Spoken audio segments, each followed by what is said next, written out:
жатыр. Егер рұқсат болса бастайық. Құрметті спикерлер, ерікті болып келіскендеріңізге көп рахмет. Бірінші менің қояр сұрағым сіздерге ол ішкі иммиграция жайында болмақ. Яғни ауылдан қалаға көшу процесі қазір жиілеп жатыр, иә? Сол бойынша сіздердің жалпы көзқарастарыңыз қандай? Яғни мен қазір жалпыдан нақты сұраққа көшкелі отырмын. Бірінші, яғни айсбрейкер ретінде жалпы сұрақ қойсам. Бірінші қайсыңыз бастайсыздар? Алтынбек. Қайырлы кеш, менің атым Алтынбек. Осы ішкі миграция туралы дәл қазір керісінше қаладан ауылға көшу процесі басталған сияқты. Егер де естеріңізде болса, 1990 жылдардың басында Совет одағы тарағанда, колхоз совхоздар тарап, адамдар жұмыссыз қалғанда көптеген адамдар ауылдан қалаға көшкен. Сонда кейбір адамдар тіпті ауылдағы үйлерін тегінде тастап кеткен жағдайлар болған. Кейіннен 2000 жылдардан асқан кезде мұнай немесе газдың бағасы көтеріліп, халықтың жағдайы дұрысталып, ауылдағы да ауыл шаруашылығы көтерілген кезде халық керісінше қаладағыдан ауылға көшіп жатқан жағдайлар бар. Мысалыға келтіретін болсақ, 1991 жылы 45 миллион мал болған Қазақстанда. Кейіннен 2000 жылдар 9 миллионға дейін азайды. Қазір мал саны қайтадан 30 миллионға көбейді. Яғни ол малдың бәрі қалада емес, ауылда өседі. Яғни оны адамдар өсіріп жатыр. Қазір біріншіден ауылда адамның саны өсті, екіншіден қалада да кейбір адамдар қалада біраз жыл жұмыс істеп көріп, ол ұнамаған соң қайтадан ауылға көшіп жатқанда осындай тенденциялар байқалады. Рахмет. Қайсысына жауап беруге ынталысыздар? Ал енді мен Алтынбек мырзамен келіспеймін. Сонда урбанизация, ауылдан қалаға деген көшу үдерісі кішкене толқыны аз емес, аздайым емес, кішкене ұшқып барады дегендей. Сонда бұның бір мәселесі бар. Енді бұл инфрақұрылымы, қаланың инфрақұрылымы қысым ретінде су, электр деген, оқу, мектеп, соған да қысым, соған жетіспейді дегенде, соған да сондай әсерлері бар.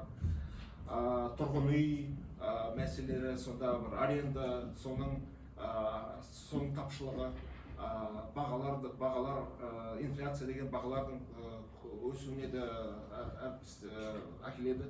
Сонда соның да бір бар, бірақ бұл айтқандай балық тереңді іздейді, адам жақсыны іздейді дегендей, ешкімге біз бөгет бола алмаймыз. Сонда мен өзім сондай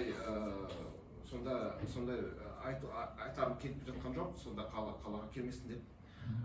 Өте қала келсін деп, қаланың дамысын деп, бұл сондай урбанизация енді біз Қазақстанда ғана емес, бұл ең әлемде болып тұратын мәселе.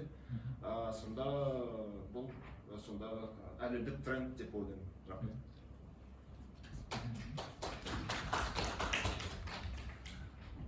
Жалпы менің ойымша, негізінен урбанизация процесі ол өткен ғасырда басталды, бірақ қазіргі таңда оның үдерісі одан әрі қарай арта түсуде. Неге? Себебі ауылдарда енді көпшілік жағдайда жас мамандар үшін, жас адамдар үшін ондай мүмкіндіктер жоқ. Мысалға, егер студент өзі белгілі бір инженерлік, я болмаса техникалық маман есін бітіріп шықса дипломмен, ол ауылға барып, ол жақта жұмыс жасай алмайды. Яғни ол жерде жұмыс орындары жоқ, біріншіден.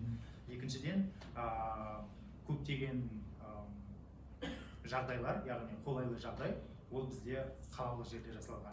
Яғни бізге қажетті заттардың барлығы, жаңағы көңіл көтеру, ойын сауық орталықтарының барлығы қалаларда дамыған, ал ауылдарда жастарға көп жағдайда осындай қызықты және ыңғайлы, қолайлы жерлерге үйреніп қалған адамдар үшін қайтадан ауыл жаққа бару ол қиындау соғады. Тек орта жастан асқан, егер ауыл шаруашылығымен айналысып, сол тыныштық іздеген адамдарға болмаса, бұлайынша көптеген адамдар әрине ауылдан қалаға миграция жасайды.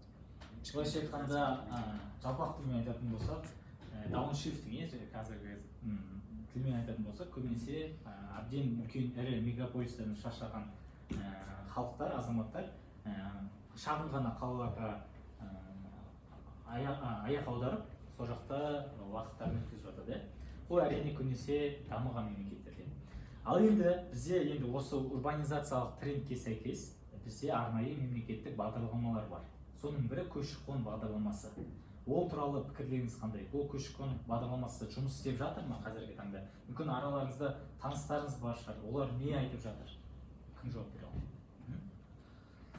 Мен осы мәселе туралы өте жақсы кеше жаңалық естідім. Сіздердің араларыңызда медиктер немесе медицина саласында оқитындар бар ма? Сондай таныстарыңыз болса, кеше ғана жақсы жаңалық айтты. 10 миллион теңге үкіметтен қайтарымсыз береді ауылға медик болып барған адамға. Егер олар үйленген адам болса, онда 20 миллион береді. Яғни көптеген қазіргі осы мотивация болады деп ойлаймын.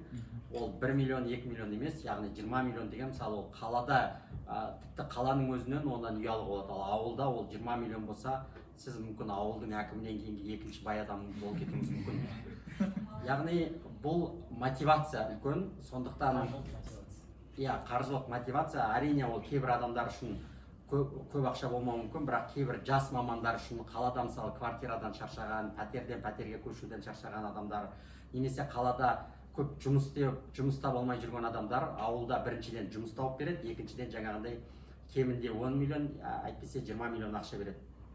Сондықтан осы нәрсе болашақта жастардың ауылға қайтадан оралуына мен себеп болады деп ойлаймын. Әрине қазір көптеген керіде жағымсыз жаңалықтар бар. Кейбір адамдар оңтүстіктен солтүстікке көшіп, бірақ ол жерде жағдайын жасай алмай қалды деген адамдар бар. Бірақ енді онда басқа адамдардың да пікірі бар. Олар айтады, олардың өздері кінәлі, бірақ біз келдік, біз жағдайымызды жасадық деген сияқты. Сондықтан адам болған соң әртүрлі пікір бар.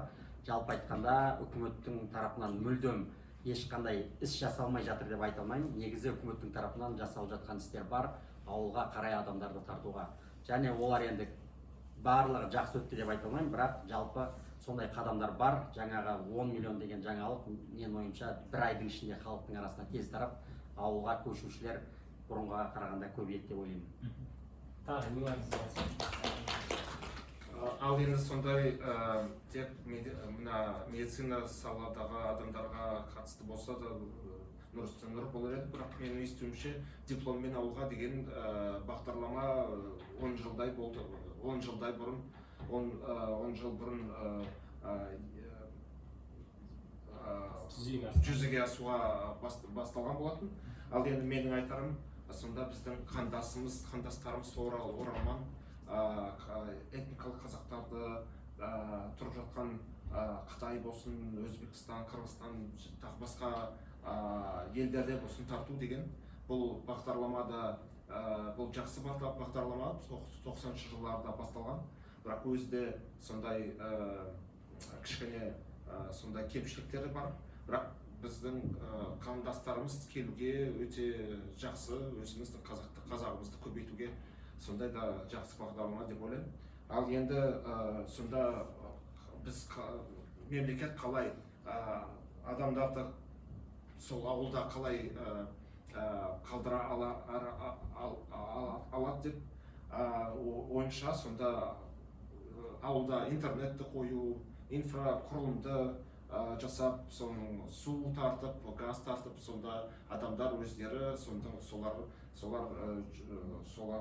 ауылда жүріпті барлығын біле алатындай. Және тағы да бізде сондай бағдарлама бар, цифровой кочевник деген.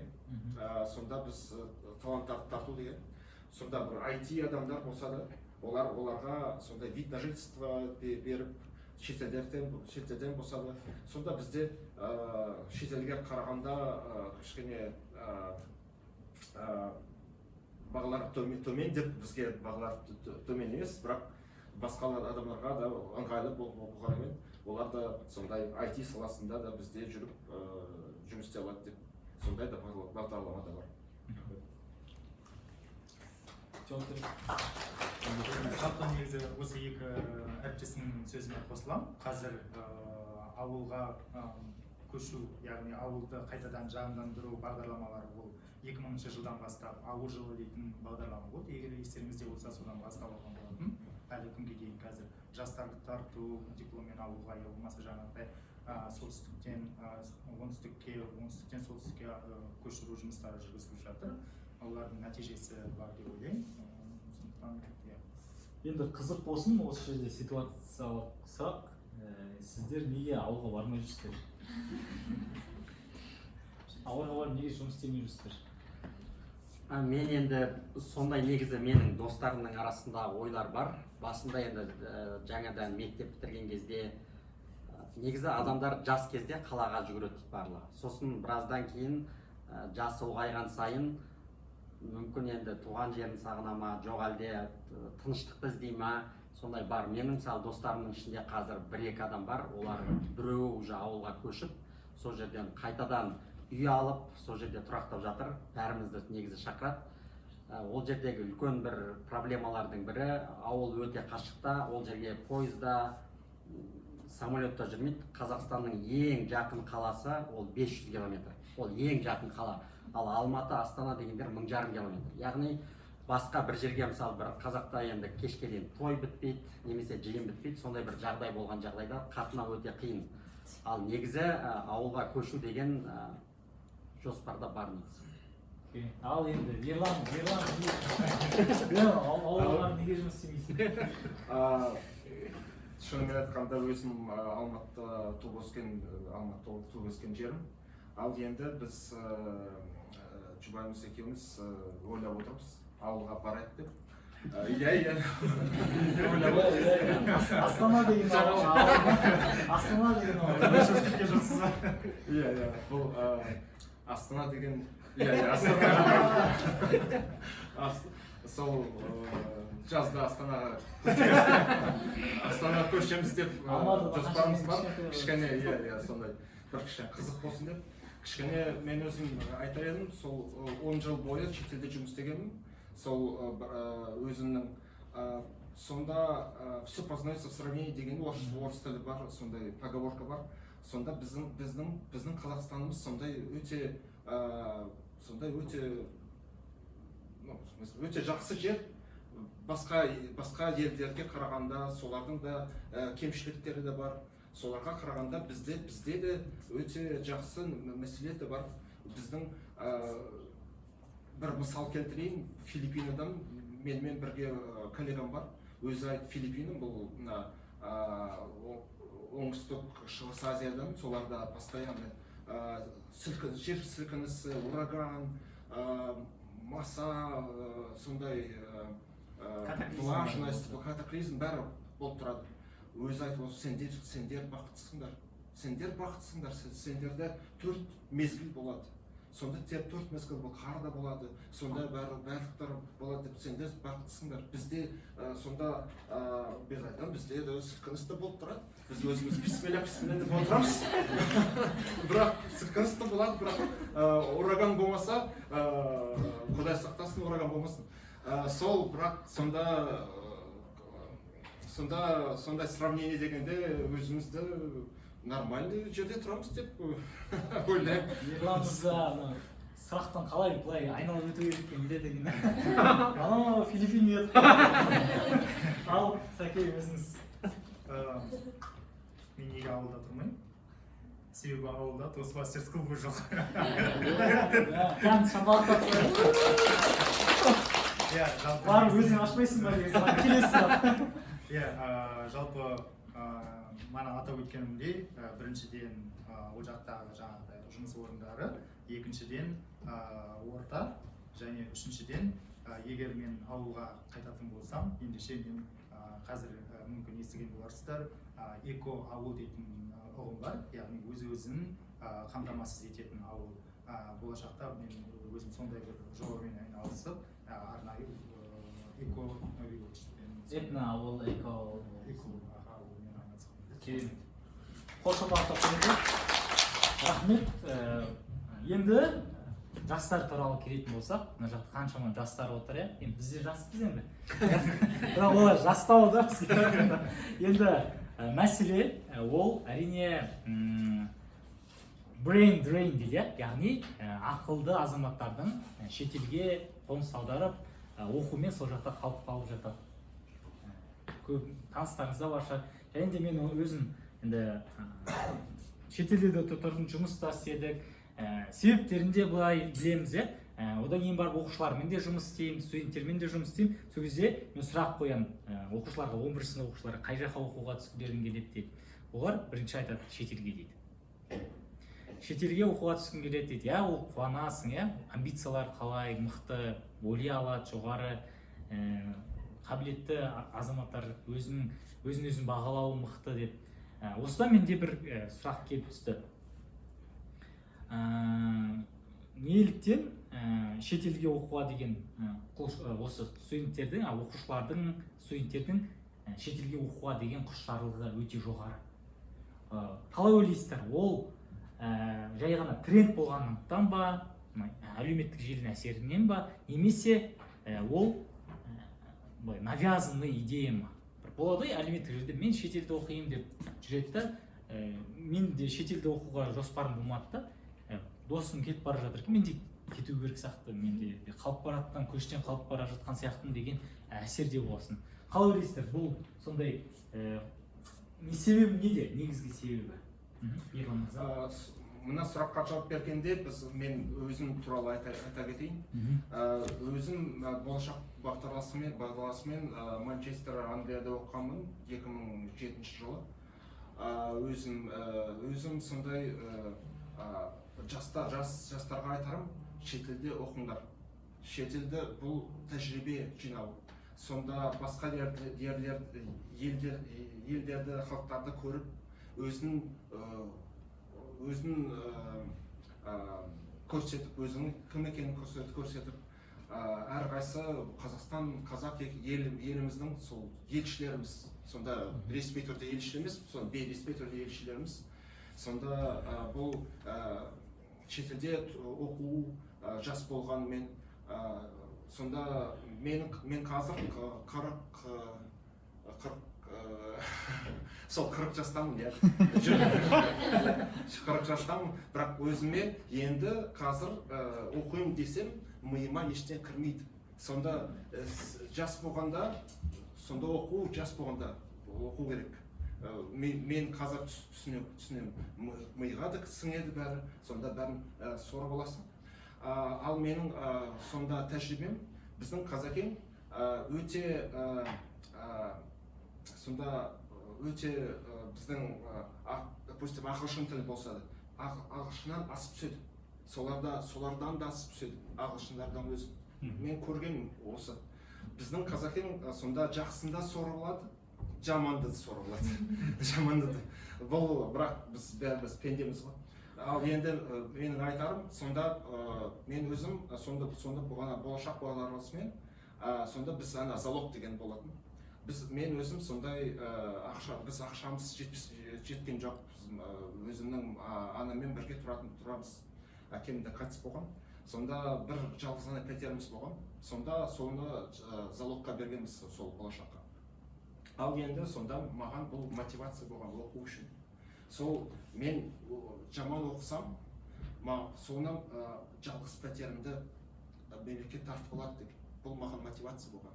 Сонда біз басқа бір шетелдіктер жүр, қыдырайық, жүр бірдеңе там барайық дегенде мен солармен бармайтын. Бірақ өзім айтарым, сонда сендермен бірге барсам өзіме айтарым. Менің бағаларым да төмендейді деген, мен содан өзім оқимын деп кішкене сосын бір қызыл диплом емес, кішкене сары диплом дегенде сонымен бітіргенбіз. Сонда 5 жыл дегенде отработка дегенде, сонда отработкадан қорықпау керек, сонда тез өте шығады. Сол енді менің айтарым, шетелге барыңдар, көріңдер, тәжірибе жинаңдар. Ал енді бағанағыдай сұрақ, шетелде оқу бағанағыдай тренд па деп едім, тренд па немесе ол сырттан өзің, ол инициатива өзің ішінен шыққан жоқ, ол сырттан келген бағанағыдай навязанный идея ма? Менің ойымша бұл жерде бұл қажеттілік бірінші кезекте. Неге? Себебі өкінішке орай қазіргі таңда Қазақстанның 95-98 мүмкін пайыз жоғары оқу орындары әлем талабына сай білім беру қабілетінде емес, яғни қажетті сапада білім бере алмай отыр. Бізде өте көптеген, мысалы мен экологпын, 200-ден астам студенттермен группалас болдым, бірнеше жерде оқып, соның қазір тек 5% ғана жұмыс жасап жатыр экология мамандығында. Негізгі себеп ол жаңағы бас кезінде дұрыс орын ала алмауы, жұмыс ала алмауы, себебі өздеріңіз түсінесіздер, білім деңгейіне байланысты болса, кейбір жағдайларда олар жаңағы біздің Қазақстанда бітірген сол студентпен шетелде бітіріп келген студент екеуі бір орынға таласатын болса, әрине жұмыс беруші ол шетелдің студентіне жұмысқа алады. Соны таңдап жібереді. Сондықтан осындай бір тренд бар. Енді одан бөлек әрине ел көру, жер көру, жаңа достар табу деген сияқты қосымша жақсы жағдай бар. Жалпы шетелде оқу деген ол 2000 жылдардың басынан басталған. Үкімет грант бөліп, басында адамдарды 3000 адам басында есімде болса сондай жіберген. Содан кейін қазір сол адамдардың басы бізде үкіметте үлкен жұмыстар істеп жатыр. Мысалы Бауыржан Байбекті білесіздер, ол әкім болған осы Алматыда, Германияда оққан, қазіргі білім министрде, Англияда ма сондай жерде оққан. Ол сол кезде былай айтқанда мода болды басында, ол жаңа қажеттілік пе, басында сондай көп адамдарға мода болды. Өйткені бізде шетелде бұрынмен қарым-қатынас болған жоқ. Кеңес одағының кезінде, Кеңес одағы жабық мемлекет болды, ешкім шетелді көрген жоқ. Содан кейін шекара ашылып бәрін жібергенде ол басында қызық болды, мода болды. Кейіннен ол қазақшасын білмейтін престиж болды. Мысалы біреу Казгуды бітірдім десе, екінші біреу жаңағындай Шотландияда бітірдім десе, ол мына Шотландияда бітірген адамның білімі көбірек деген сияқты ой болады, сосын престиж болады деген сияқты. Бірақ менің компанияда менің қол астымда сондай бір адам жұмыс істейді. Болашақ программамен магистратураны бітірген, ол оператор болып жұмыс істейді. Мысалы оператор болып жұмыс істеу үшін болашақ емес, Қазақстандағы мектептің дипломында, диплом аттестатта қажет емес. Ол енді осы бойынша сақтап қоямын мен, дайындап келген. Сосын ол ағылшын тілін енді менен жақсы біледі, әрине, себебі шетелде оқығандықтан. Бірақ енді ол жерде ағылшын тілін енді операторға енді мүмкін бір элементary немесе pre-intermediate уровеньде жетеді. Ол басқа жұмыстар қараған, мысалы Қазмұнайгазға жұмысқа шақырған, бірақ ол жердегі Қазмұнайгаздағы жұмыстар 300-400 мыңның айналасында. Жақсы мамандыққа, мысалы бірінші деңгейдегі мамандыққа 300-400 мың. Ал бізде мысалы ол оператор болып жұмыс істейді, бірақ та одан көп ақша алады. Сондықтан қазіргі таңда, мысалы Нұрбол жақында айтты, бір осы жерде ағылшын университетінің филиалында жұмыс істейді. Тура сол дипломды Қазақстанда отырып алуға болады қазір. Сол ағылшын университетінің оқып, осы жерде тура сондай диплом, тіпті ол жерде есіне болса жазылмайды деді, қай мемлекетте алғанын. Сондықтан қазіргі таңда егер шетелде оқыған, әрине ол жерде сіздердің тіліңіз көбірек практика жасалатын шығар, ал Қазақстанда да сол дипломды алуға болады, сәл арзан ақшаға. Енді бағана сіздің сұрағыңызға өте келетін актуалды сұрақ. Шетелде оқыған адамды Қазақстанның реалінде жұмыс істеуге қалай бейімдеуге болады? Көбінесе шетелде тұрасында мен Қазақстандағы шетелдегі айлықты алғым келеді, жалақыны. Бірақ көп жағдайда олар сіңісе алмай жатады да қайтадан көшіп кетіп жатады. Оны қалай жүзеге асырады?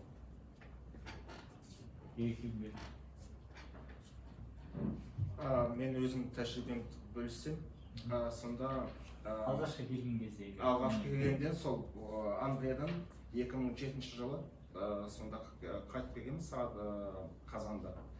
Ал енді өзіме мақсат қойдым, мен халықаралық компанияда жұмыс істегім келеді деп.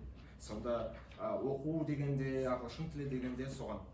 Қазақстанның сонда кішкене білесіз ғой, ағаш стайл деген кішкене бірдеңе дегенде мен өзім маған жақпайды. Өзім тәжірибем бөлісіп жатырмын. Ал енді сол 17 жыл бойы сол мен істеп жүрген банкте, бұл халықаралық мекеме, сондай стандарттар бар дегенде сол өзімді 17 жылы бойы істеп жүрмін. ал енді сонда бір госслужба деген мемлекеттік іс дегенде сонда соған бармас едім. Тек қана Алтынбек мырзаның компаниясына барар едім, Оператор жоқ па? Иә. Жарайды, онда келесі сұрақ. Келесі сұрақ та өте мықты. Енді сіздер білесіздер, иә, қазір шетелге көшіп жатқандар саны енді мен таныстарымнан ба, немесе сонда ортада жүргеннен кейін ба, біразы шетелде кетіп қалып жатқан адамдар бар. Енді сіздердің арасында тоже сондай ситуациялық сұрақ. Қандай жағдайда шетелге көшіп кетер едіңіздер? Енді ең жаппай көшу деген жалпы мемлекетте қиын жағдай болғанда орын алады. Мысалы 90-шы жылдары естеріңізде болса 4 миллион мен 5 миллионның арасында адамдар Қазақстаннан шетелге көшті. Енді олардың арасында әрине немістер бар, өз тарихи отанына оралған орыстар бар деген сияқты, бірақ соның ішінде қазақтар да болды. Қай кезде мемлекетте жағдай төмен болады, сол кезде көшушілер көбейеді. Немесе қатты мысалы қиын жағдай, мысалы Украинада 10 миллионға жуық адам шетелге көшіпті. Себебі ол жерде соғыс жағдайында. Бірақ соған қарамастан қазірде сондай көшетіндер бар. Енді мен ойлаймын, ол көбінесе жас кезінде, мысалы 20 жасында, мысалы мен қазір көшпесем. Себебі мына жақта бәрі бар, ал шетелге көшсем, мысалы бәрін жаңадан бастауым керек мен. Сондықтан мен мына жерде қазір бір саланың маманы болсам, ол жерде мысалы менің бұл жердегі дипломның көптен қажет жоқ. Мен қолыма күрек алып, қайтадан қара жұмыстан бастауым керек. Ал егер мемлекеттен жағдай мүлдем өмір сүруге мүмкін емес жағдай болған жағдайда, мен ойлаймын, сондай жағдайда ғана адамдар шетелге көбірек көшеді. Немесе кейбір адамдардың бір армандары болады. Мысалы Америкада тұрсам деген бала күннен арманы болады. Сол арман бала күнде жүзеге асыра алмайды. Сосын бір 30-40-қа келгенде, мүмкін 50 жасқа келгенде де көшіп жатқан адамдар білемін. Енді бағана айтқанда шетелдік компанияларда жұмыс істедіңіздер, жұмыс істеп жатсыздар үшеуіңізде, білемін. Соған сәйкес, енді білесіздер, қазақстандық маман мен шетелдік азаматының экспаттардың жалақысы екі түрлі. Мен де білемін, өзімде шетелдік компанияда жұмыс істеймін. Кей жағдайда, егер ол бағанағыдай басшылық орындарды алып жатса, ол әділетті болып жатады, олар өйткені ол адамның да біраз CV өте керемет, біраз жерде жұмыс істеген азамат болып шығады, соған сәйкес жалақы сұрайды. Бірақ кейбір азаматтар жастау келеді, олардың жалақысы, мысалы, сондай одан да мықты мамандарды да Қазақстанда да бар, оларға берген дұрыс деген сияқты жалақыны. Сондай жағдайларда сіздерде болды ма, жалпы компанияларыңызда олар туралы қандай пікірдесіздер? Ал енді өзімде 10 жыл бойы шетелде жұмыс істедім. Сонда біз дегенде, сонда местный кадр дегенде, сонда сұрақ қойғанда экспат дегенде біреу бар дегенде. Біз өзіміз қазақтарым, біз өзіміз экспат болмаймыз ба? Басқа жерге барып. Сондай көп жалақы алып. Неге өзімізді лимит қоямыз? Неге өзімізді лимит қоямыз? Басқа жерге барып өзіміз экспат болып. Мен де өзім азаматтықты сақтап қойсыз. Иә, азаматтықты сақтап, сонда өзімде айтарым, бұл мына хвастовство емес, бірақ мен өзімде сол Арменияда 4 жыл жұмыс істедім, сонда МИД-тің сыртқы істер министрлігінің соның аккредитациясы болды менде. Сонда бірақ Д емес, Д дипломат О. О деген оболтус деген, обычный оболтус деген. Д деген дипломат, мен сондай болған. Сонда бізде болған разница, сосын бір сондай ақша төлеп тұрған, сонда экспат болып, өзімізді экспат болмаймыз.